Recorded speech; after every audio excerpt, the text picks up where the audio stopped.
आज मी तुम्हाला घेऊन जाणार आहे जव्हारमधील महादेव मंदिरामध्ये।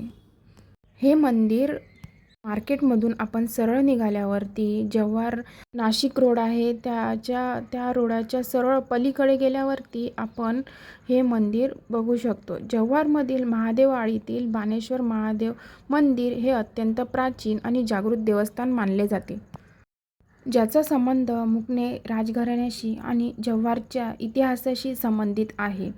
या मंदिराची स्थापना जव्हार संस्थानाचे राजे मुकणे यांच्या काळात झाल्याचे सांगितले जाते। हे मंदिर महादेववाडी जव्हार येथे स्थित आहे। हे शहराच्या मध्यवर्ती भागात आहे।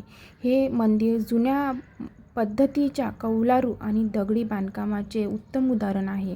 मंदिराचे खांब आणि नक्षीकाम हे जुन्या काळातील कामगिरी दर्शवतात।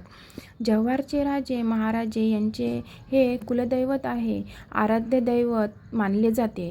येथील शिवलिंग हे स्वयंभू असल्याचे स्थानिक भाविक सांगतात। महाशिवरात्रीला येथे मोठा उत्सव असतो, तसेच श्रावण महिन्यात येथे शिवभक्तांची मोठी गर्दी दिसून येते। मंदिराची शैली अत्यंत जुन्या पद्धतीची, म्हणजे पूर्ण छत हे कौलारू पद्धतीचं बांधकाम केलेलं आहे आणि जे खांब आहेत आणि आजूबाजूचं जे बांधकाम आहे ते पूर्ण दगडाने नक्षीकाम केलेलं आहे। हे खूप प्राचीन इथलं स्वयंभू असं महादेवाचं मंदिर आहे। खूप छान असं हे मंदिर आहे। खूप प्रसन्न वातावरण इथं वाटतं, आल्यावर मनाला शांती वाटते। तुम्ही पण या, मस्त खूप छान असं मंदिर आहे। पूर्ण मंदिर हे गाभाऱ्यामध्ये आहे। तुम्ही जव्हारला आले तर या मंदिराला नक्की भेट द्या।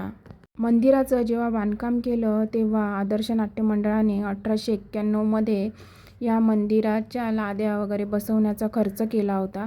म्हणजे तुम्ही बघू शकता की त्याच्याही अगोदरचं मंदिर हे आहे। पूर्ण मंदिर हे मंदिरामध्ये गणपती आणि हनुमानाच्या सुद्धा संगमरवरीच्या मूर्त्या बसवलेल्या आहे। मंदिर कौलारू असल्यामुळे अतिशय थंड वातावरण इथे असतं।